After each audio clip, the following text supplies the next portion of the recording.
Welcome back.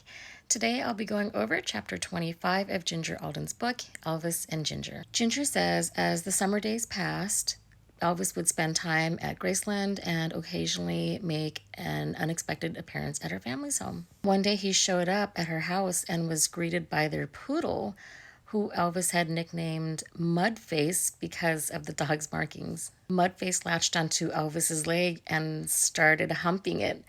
And Elvis began laughing, and with the dog still attached to his leg, Elvis walked into the den and said, "Get off me, Mudface, or I'll knock your dick stiff." Ginger says her mom and her mom's friend were sitting in the den staring at Elvis.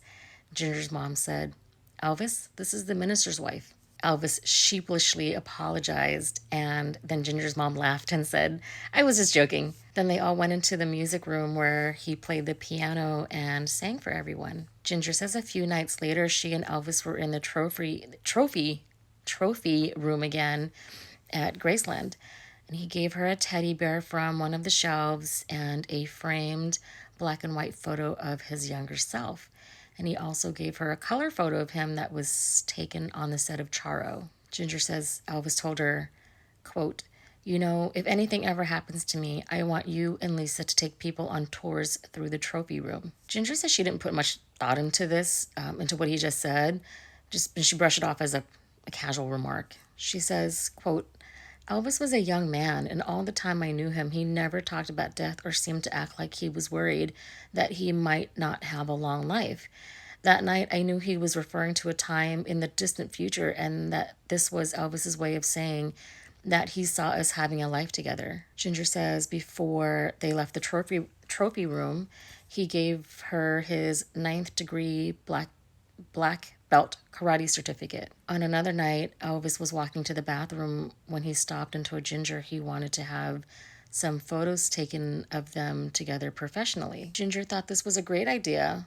Out of respect for him, she and her family refrained from taking any photos of him with the exception of the few in Hawaii. So she didn't have many photos of them together. Before he continued to the bathroom, he said, quote, "I need to lose some weight." Ginger says this surprised her because it was the first time he'd ever said anything to her about his weight.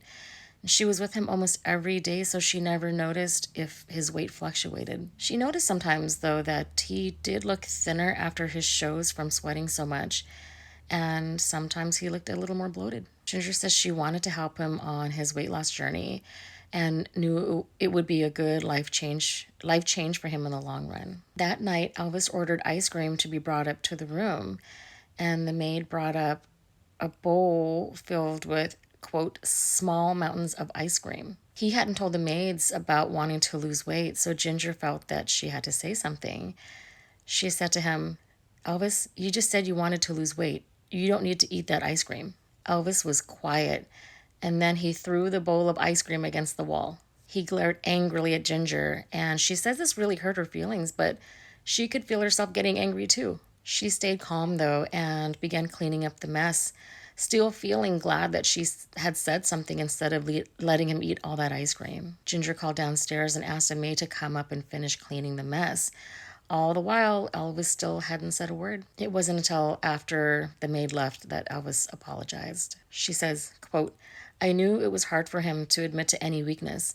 Because he'd said he was sorry, I did think that deep down at least, he recognized I had spoken up because I was trying to do something good for him out of love." Ginger says the weather was very hot then in the middle of July. She says Elvis wanted to add a pool and some landscaping to her mother's home now that the mortgage was taken care of. He invited her mom, Jo, her name is Jo, and Rosemary over to Graceland to discuss details with them, but didn't want Ginger to tell them why they were going over. Elvis was in a playful mood that day, and he wanted to play a joke on Jo and Rosemary. So he sent Al Strada out to get a couple of McDonald's gift certificates. They all sat in Elvis's office waiting for Al to come back. He was taking a really long time. And Ginger says Elvis would occasionally lean over and whisper nothing into her ear to create a dramatic effect, since Jo and Rosemary still didn't know why they were there. Al finally showed up, and Elvis asked him, "Where were you?" And Al told him he had gotten pulled over for speeding. Al gave Elvis the gift certificates, and Elvis wrote 50 cents on each before asking Joe and Rosemary to stand up. Solemnly, he walked over to them with the certificates behind his back and told them to hold out their hands. When they did, he placed the certificates, which she said looked like checks, face down on each of their palms. When Joe and Rosemary turned the certificates over and saw what they were, they burst out laughing. So I wonder, these gift certificates back then that looked like checks, how do you, if you like redeem the certificates, how do they know, like how does the McDonald's know who to charge, if you can actually write in the, like, any amount? I'm genuinely curious about that. Anyway, Ginger says Elvis got a kick out of it, and he told them, those are just the French fries. Here are your Big Macs. She says he handed real checks to Joe and Rosemary that were written out for a, quote, generous amount. Ginger doesn't say how much. She says Elvis must have written these checks ahead of time because she didn't see him write these checks in front of her. Ginger says Elvis then reassured Joe that she wouldn't have any more financial worries, and all that was left was to add a pool and do some landscaping. She says Elvis told Joe, quote, I want to set up a bank account for you too, so that you won't have to work full time. Then he told Rosemary he would have Joe Esposito add her to the payroll so that she could travel with Ginger on tour. Ginger says she and her mom and Rosemary were speechless. They didn't say anything to him. Ginger says Elvis then mentioned he thought he might be getting a sore throat, and Ginger's mom placed her hand on his forehead and said it felt a little warm. The phone rang and Elvis answered, then told them they needed to go downstairs. They walked out front to find a brand new green TR6 convertible, and Elvis said, this is for you, Ginger. I bought the last one in Memphis. Ginger was shocked and happy about the new car. It was a manual transmission, though, which she wasn't too familiar driving. And she and Rosemary took the car out for a short test drive. She was lurching and braking the whole way down the driveway while Elvis and her mom laughed. By the time she got back to the house, it was beginning to get dark, and Lisa was staying at Graceland and had been driving around on her golf cart.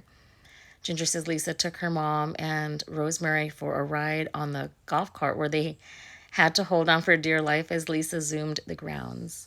Ginger took this time to thank Elvis for the generous gifts to her and her mom and Rosemary, and that, quote, he didn't need to keep buying me things to show he cared. He already had my heart. When her mom and Rosemary returned from their golf cart adventure, Elvis showed them a tape about JFK's assassination that was given to him by Mort Saul. Elvis said, quote, Mort didn't want it because he told me he was getting death threats. She says the tapes showed images that Elvis believed suggested that there was another gunman in Dallas.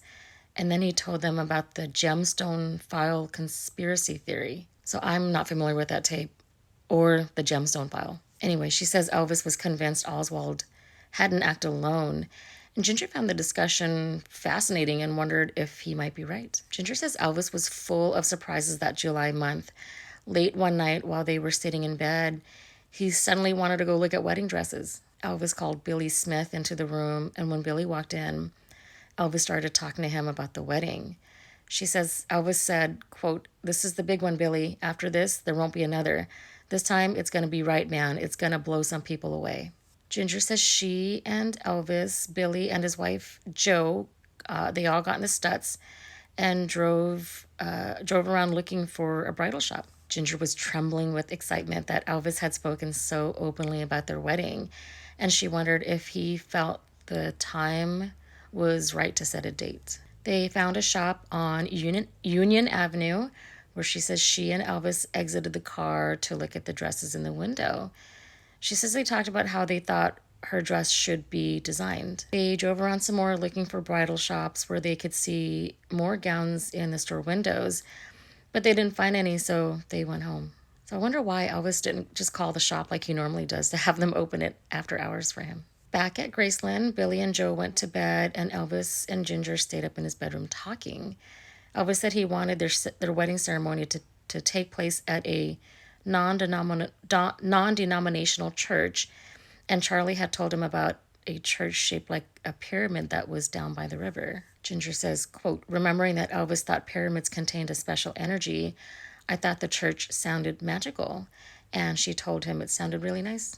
Ginger says she was in disbelief that this was really happening and he had picked out a church and had talked to someone about it. She says Elvis then mentioned another church on Sumner Avenue and told her they could have the reception in Vail, Colorado, or Graceland, and that she should start making a guest list for the wedding. She found a pen and pad and began writing down names of family and friends, but her head was spinning from all of her excitement that she couldn't think of everyone. So she placed the pad of paper in her nightstand drawer and she would continue it later. Ginger says, quote, all along, Elvis had been saying that God would come through and tell him when the time was right for us to marry. His deep spirituality made him feel that God was working through him, and I appreciated his belief. She says she went to bed thinking that Elvis finally felt the time to get married was getting closer. Ginger says she hadn't spent much time with her friends because she was with Elvis so often. So one day she invited her friend Debbie to Graceland. Debbie wanted to meet Elvis, but Ginger told her he was sleeping. Ginger says, quote, she wanted to see him so badly, though, that I finally relented and led her upstairs. Debbie quietly tiptoed into his room and went right up to the bed. Ginger says Elvis was sleeping with his back toward them, and she remembered the gun that he kept nearby. She told Debbie, be careful, because she couldn't predict what would happen if Elvis woke up startled. Then they went downstairs where Lisa gave them a ride on her golf cart. Ginger says another day she and her friend Peggy went to a nearby club, and she says Elvis told her he didn't mind her going, but don't stay out too late. They each had a cocktail, and then they returned to Graceland because she wanted Peggy to meet Elvis. He was sitting in his bed in his pajamas as usual, and Ginger says she suddenly became concerned with how he would feel about her friends seeing him dressed so casually. She says after she introduced them to each other, Elvis said, any friend of Ginger's is a friend of mine. When Ginger sat next to Elvis in bed, he told her she smelled like a brewery, which embarrassed her because she didn't think she had done anything wrong. She says they all had a nice visit, but it was getting late, and wanting to act like the lady of the house, she asked Peggy to sleep over, and she put her in one of the bedrooms downstairs. Was it in the pool room? Because I can't imagine she would take Dodger out. She would have Peggy sleep in Dodger's room downstairs. It had to be the pool room, right? Anyway, Ginger says Peggy was the first friend she had stay overnight at Graceland. Ginger says one day she woke up before Elvis did and decided to go for a swim in the pool. And shortly after she got in, the security guard, Harold, approached the pool and said to her, excuse me, who are you? She told him she was Ginger, and he laughed and apologized and told her she looked much shorter in the water. Ginger says she had hoped to become better acquainted with the people who worked and lived at Graceland by that time, but it was difficult because she spent so much of her time with Elvis. She says, quote, certainly when I became Elvis's wife and lived at Graceland, though, that would change. I looked forward to knowing them all better. Ginger shares a story where one day she and Elvis returned to Graceland after taking a drive in the Stutz. Her car, the Seville, which she parked out front, was being washed by Dean Nicopolis, and she realized Elvis must have asked him to do it. She realized how Elvis kept his cars so clean. Someone else always washed them for him. She says when they walked by Dean, he didn't say a word to them, and she hoped he wasn't upset with her that he had to wash her car. Ginger says one day Elvis told her about a script that he wanted to do. It was a film called The Mission. She says, quote, the movie would have a spiritual theme and would parallel the books he had been studying. Elvis even mentioned that there were small parts for Terry, Rosemary, and me. They went looking for the script in the attic, but he couldn't find it. When Ginger asked if Elvis would like to do more movies, he told her he wanted to do a serious one where he didn't sing, and that Charo was the only film in which he didn't sing. Ginger says on another night she was in her bathroom at Graceland when he phoned her from his room asking her to come in. When she entered, she saw Charlie hovering over Elvis, who was relaxing in bed. Charlie's hand was covered in blood, and when she asked what happened, Elvis told her Charlie had been drinking and smashed his hand through a window somewhere. She says she then understood Elvis called her in because he wanted her to be witness to this, but she didn't understand why. Ginger says Charlie didn't say anything and just walked out the door and down the stairs. There was a loud thud, and she and Elvis walked out to the top of the stairs where they saw Charlie lying on the foyer floor laughing. Elvis told him to get up and that he looked like a worm as aides came running to help Charlie.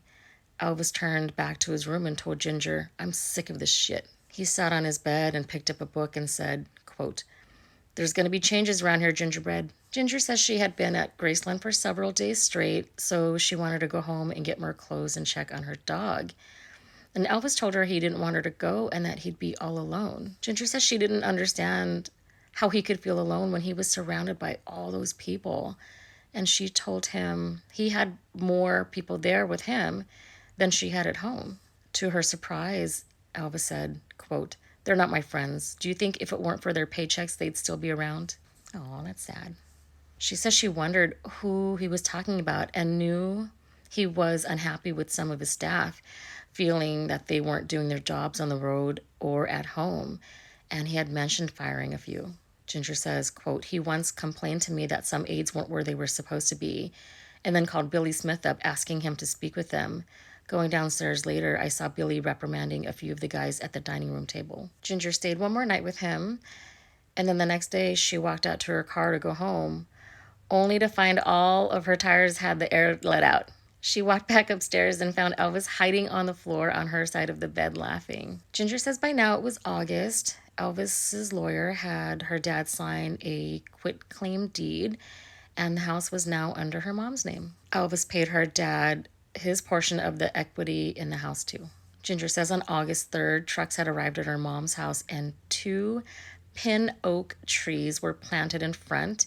A few days later, more trees and shrubs were planted. On August 6th, Elvis and Charlie stopped by the house to see the new landscaping. And Elvis told her mom now that the mortgage and landscape were taken care of, all that was left was the installation of the pool, which would be starting soon. Then they went into the house, and Elvis sang songs like How Great Thou Art and Unchained Melody for the family. Ginger's 2.5-year-old niece, Allison, woke up from her nap in the other room and began crying. And Elvis walked into the room and kissed her on the forehead. Ginger's mom came in and carried Allison out into the den and sat with Allison on her lap. Ginger says Elvis sat next to them and tickled Allison, trying to get her to laugh, and made motions with his hand saying, "Whoop, whoop, whoop, whoop, daddy." And that got Allison to laugh. Ginger says later that day she and Elvis visited with Rosemary in her bedroom. And Elvis began talking about numerology and shared some of his findings. She says, quote, "For instance, using the mark of the beast, 3 6s, Elvis added the numbers together, which totaled 9, and explained this number symbolized war and destruction. Meanwhile, the number 7 was a godlike number," Elvis said, because within it was contained the word Eve. Ginger says that night she brought out some photo albums with pictures of her in it. Elvis took one of the photos and wrote on the back, "God gave me to you, God gave you to me." That's it for chapter 25. Stay tuned for chapter 26. This is the chapter where Ginger details Elvis's final day in this world. See you then.